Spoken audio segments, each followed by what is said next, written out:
Hello.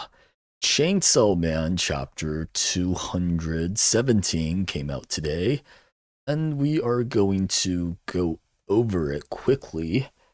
It's a chapter about fatherhood. I haven't seen my dad in 20 years, but that's beside the point. So, anyways, the chapter. So we enter a flashback with Asa and Denji. We transition away from the alley to a riverbank where Asa remembers her now repressed memories of what happened to her family that day on the riverbank. So this unspecified devil attacked Asa, whose father protected her but ended up losing his leg in the process. And in turn, Asa's mother just kills it with a rock. She then sends Asa away to find help, and she uses that opportunity to kill her dad with a rock.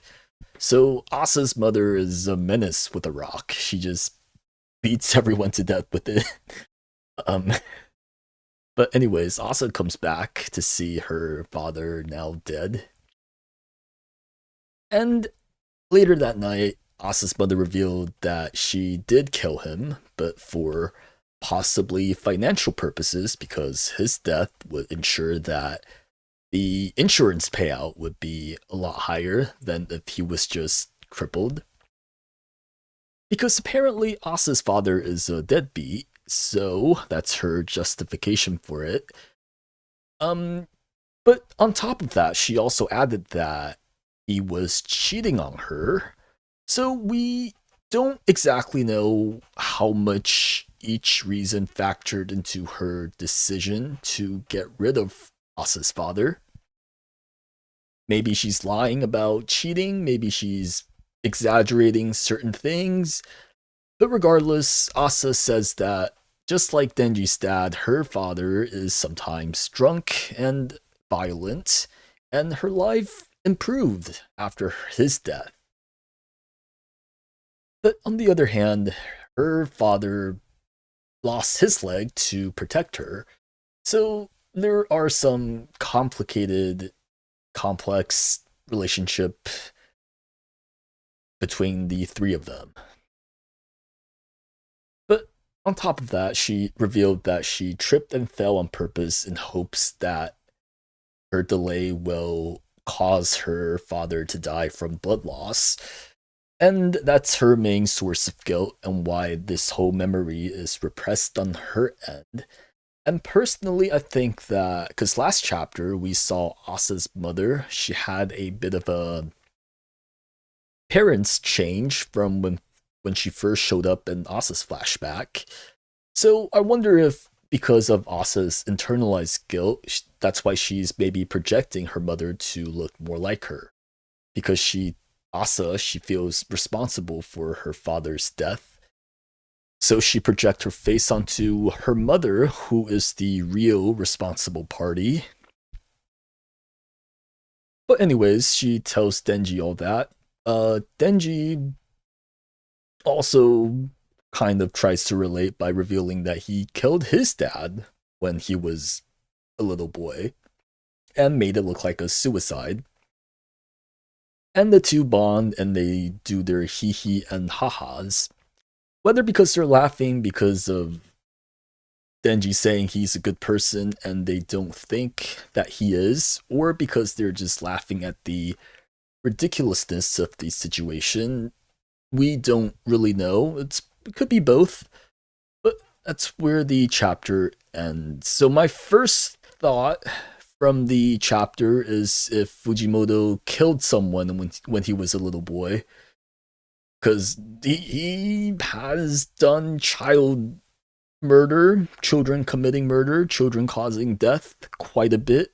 So I wonder if he had some history from his childhood, potentially. Someone should look into that.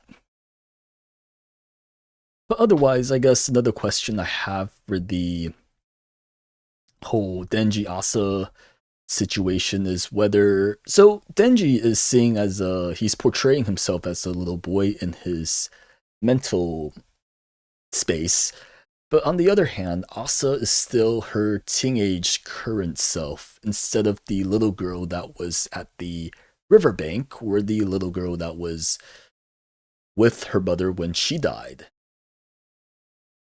So this does make me think of how much Asa actually feels guilt compared to Denji's guilt for killing his father.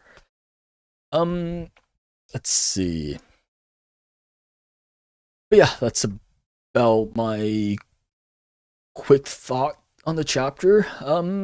Let's read some chat. I also got a second monitor so I can look at chat now without alt tabbing away, which is nice because I think what used to happen is that when I alt tab, when I switch a tab to read the chat, the what you see on the screen is just like completely black. So we don't have to do that anymore, which is pretty nice. But I do have to turn my head about 90 degrees sideways. But anyways, comments, da da da. In parts 2 and part 1 with Reze, it's implied that going to high school is rare and expensive. It's explained why classmates are spoiled, people die left and right, so the adults are dead, so the workforce is younger. I think that's true to a degree, but at the same time, um, no, I don't think going to school is as rare as Denji's situation is. But let's see. I did do like a script on the world of Chainsaw Man a while back. Never got around to that. But it's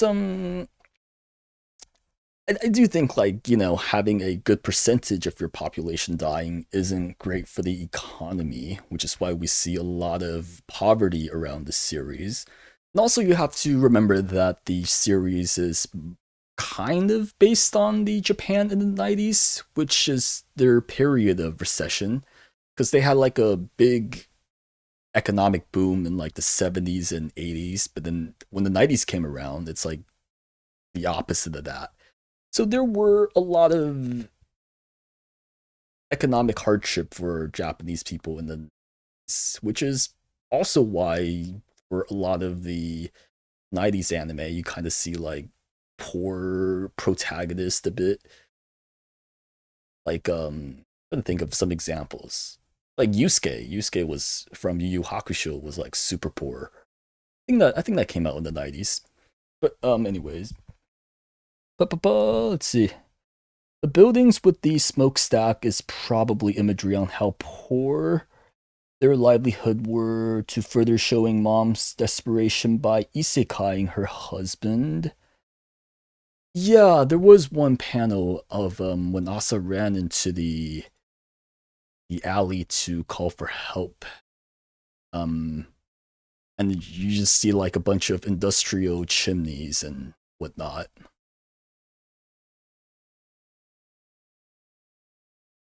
Let's see. If her first trip was on purpose, then the rest of the time she trips for not being accountable. Instead of picking between her mom and the cat, trip and nobody can blame her without making a choice. Yeah, that did cross my mind in that what her first trip implies for her other trips.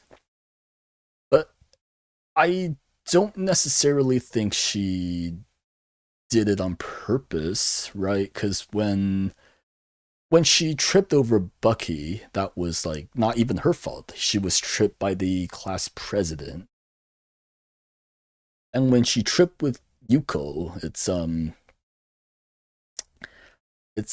I don't think there's not really anything I think she could have gained by doing that. And with her mother, I think she didn't really have to choose between her mother or the cat because she was rescuing the cat, and then her mother picked her up to save her. So it wasn't really a choice she had to begin with.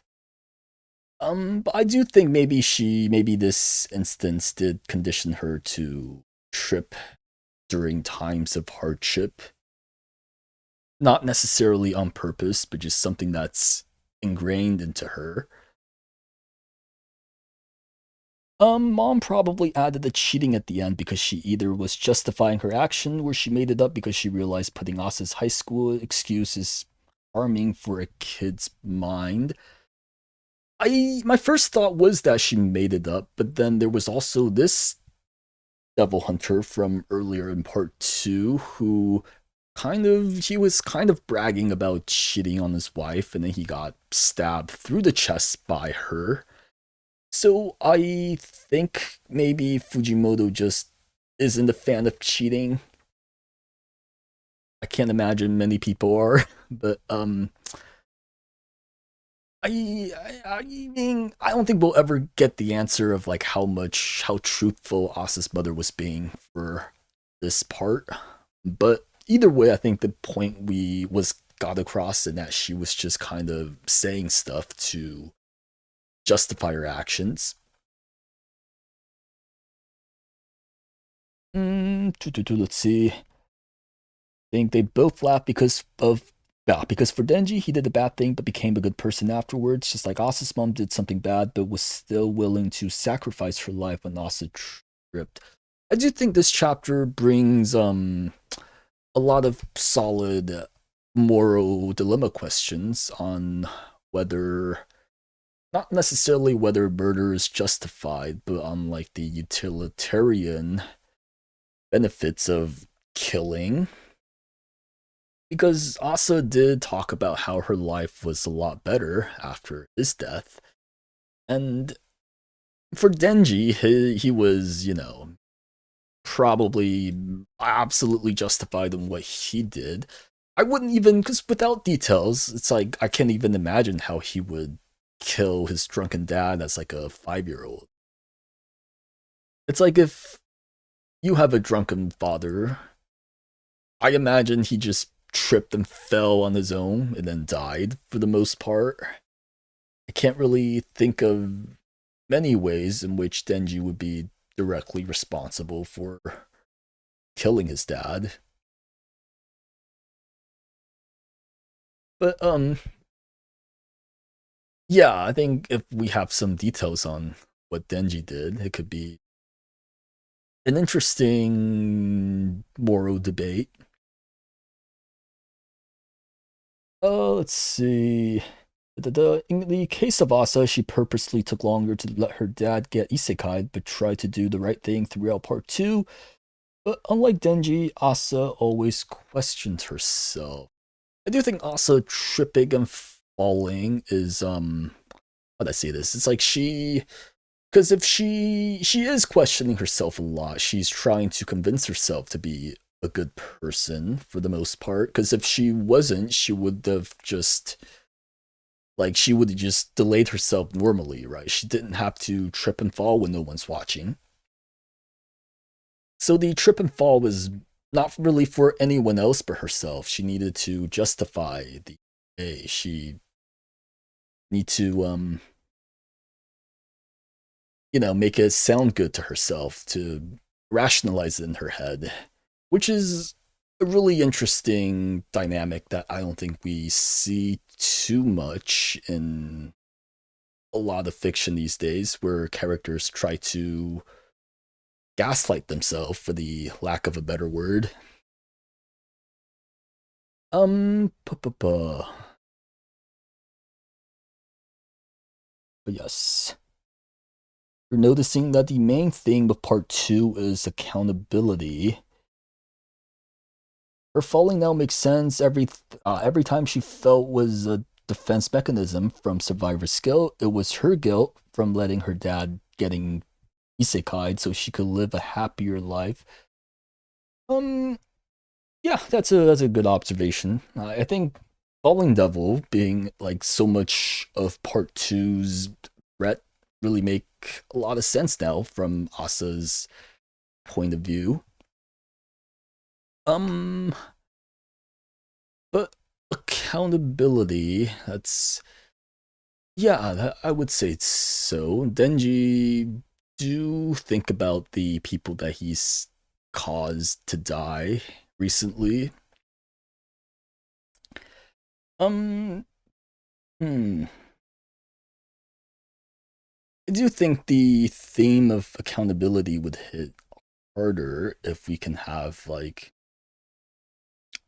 I don't know, because I do feel for a lot of actions in part two, neither Denji nor Asa is really responsible for in terms of like direct loss of lives, right? Because for a lot of it, they're reacting to someone else doing stuff, whether that's like Barum or the Death Devil doing stuff to them, or even Yoru taking over Asa's body. So for a lot of it, it's like not really their fault. I do agree with you that accountability is a big part of the narrative, but I do feel that for that to really hit hard, you'd have to let Denji and Asa make more decisions on their own.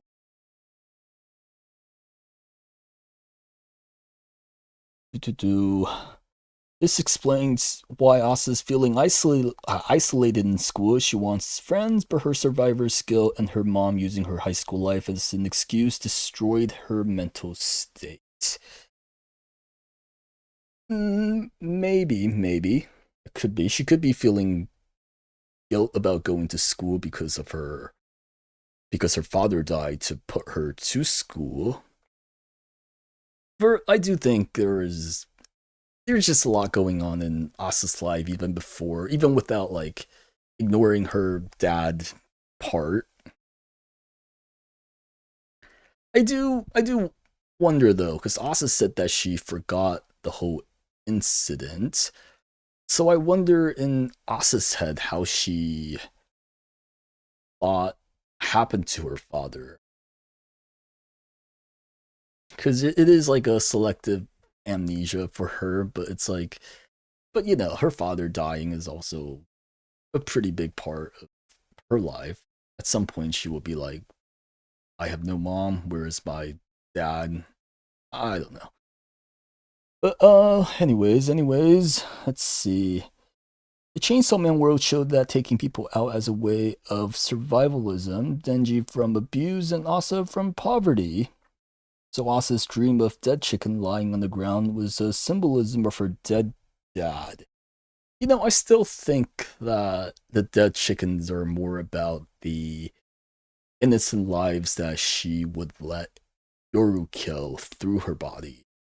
I think it's less because I think she first had that dream right after the Falling Devils attack, in which thousands of people died.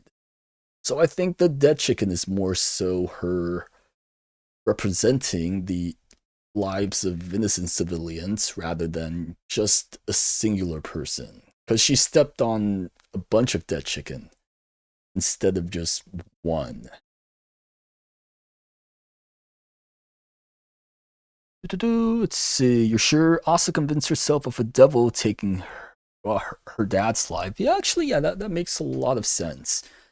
Maybe in her head, she bought the story that her mother probably told to the devil hunters that showed up, and that the squid looking devil, I'm not sure what this is actually, this devil killed her dad instead of her mother bashing his head in with a rock. Yeah. Honestly, though, Asa's mother is like she's my new favorite character, man.